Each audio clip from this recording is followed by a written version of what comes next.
বাংলাদেশের খুব বিখ্যাত রান্না। সিমেন্ট না করলে তো কাঁচা থাকবে। কাঁচা থাকবে না। এই দেখো মাছটা আমি এক এক করে এখানে। গ্যাসটা অন করো। দাঁড়াও, এখন গ্যাস লাগবে না, আগে গ্যাসটা লাগুক, তারপর তো মানে প্রয়োজন হবে আমি ঠিক দেবো। কি কাঁচা খাবো নাকি? গ্যাসটাও তো অন করোনি তুমি। কি ধরনের রান্না করছো? এটা রান্নাটা এরকমই।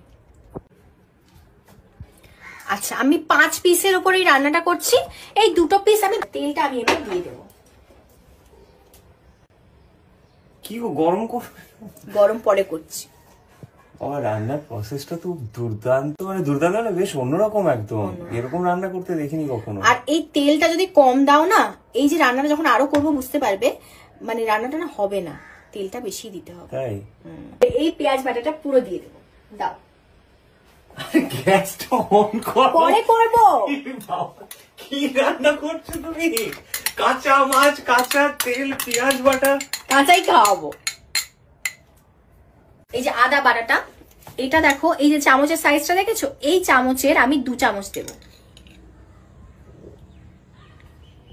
1 চামচ দিলাম, আর 1 চামচ এই এতটা দিলাম, একটু 2 চামচের কম মতন, মানে ওই কাছাকাছি আর কি, এতটা আদা বাটা দিলাম। এই যে টমেটোটা, এখানে 3টে টমেটো এইভাবে কাটছি এই জন্য, কারণ রান্নাটা যখন হবে না একদম যদি ছোট করে কাটো তাহলে লাস্টে না টমেটোটা একদম মিশিয়ে যাবে। যদি টমেটোটা হালকা হালকা একটু বোঝা যায়, রান্নায় খুব ভালো লাগে, রান্নায় দেখতেও খুব সুন্দর লাগে। সেই জন্য টমেটোটা আমি একটু লম্বা করে কেটেছি।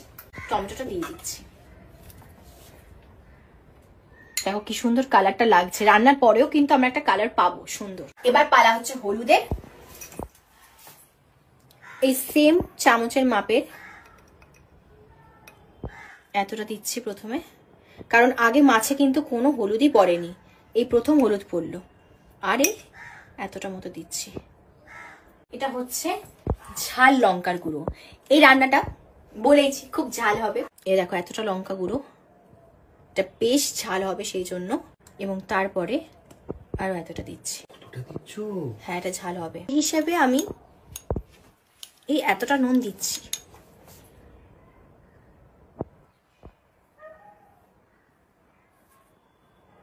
এবার যে জিনিসটা দিচ্ছি এটা হয়তো তোমরা অনেকেই দাও না, মানে বিশেষ করে আমার বাংলাদেশের বন্ধুরা হয়তো বলবে চিনি কেন দিল। আসলে আমি না একটু দিই চিনি, আমার জানি না কেন চিনি ছাড়া না ভাল লাগে না। তো আমি এই দেখো এতটা চিনি দিচ্ছি, এটা স্বাদ বাড়াবে। জাস্ট ভাবছি হচ্ছেটা কি। এই 2টো লঙ্কা রয়েছে, এই লঙ্কাটাও আমি দিয়ে দিলাম। এই দেখো হাফ চিরা, গুঁড়ো লঙ্কা দিয়ে দিয়েছি অনেকটা, তো 2টো দিচ্ছি। আচ্ছা, এই মধ্যে মেশাতে হবে।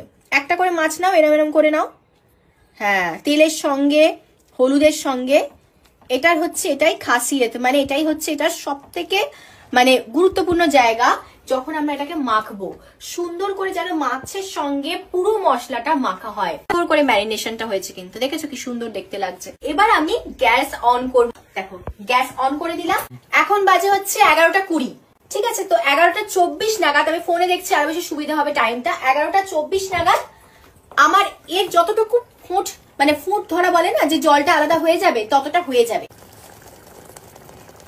দেখো প্রচুর ফুট ধরে গেছে রান্নাটা, দেখো কতটা ফুট ধরে গেছে। এই অবস্থায় এবার মাছগুলোকে উল্টাতে হবে। ফ্লেমটা আমি না একটু কমিয়ে দিলাম। এই সময় খুব সাবধান, মাছ তো।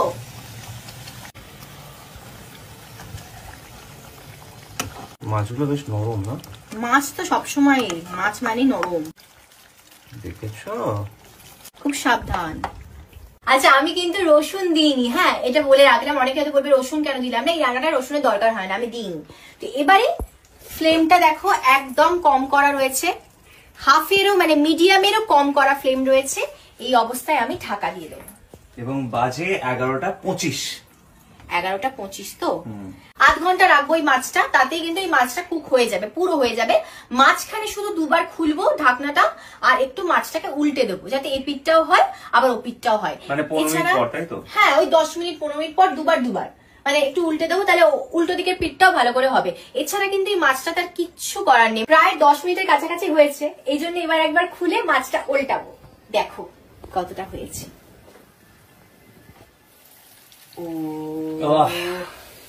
ঝাঁঝালো গন্ধ।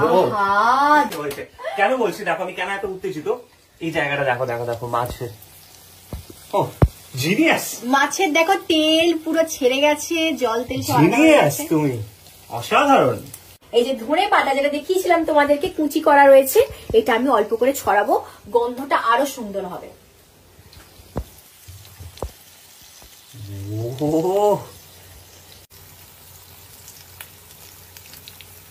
গ্যাস অফ করে দিয়েছি, রান্না আমার পুরোপুরি কমপ্লিট। এবার আমি গ্রেভি দিয়ে বরকে খাইয়ে দেওয়ার মজাই আলাদা। কেমন হয়েছে? পজ দিও না, দাঁড়াও, খুব ভালো।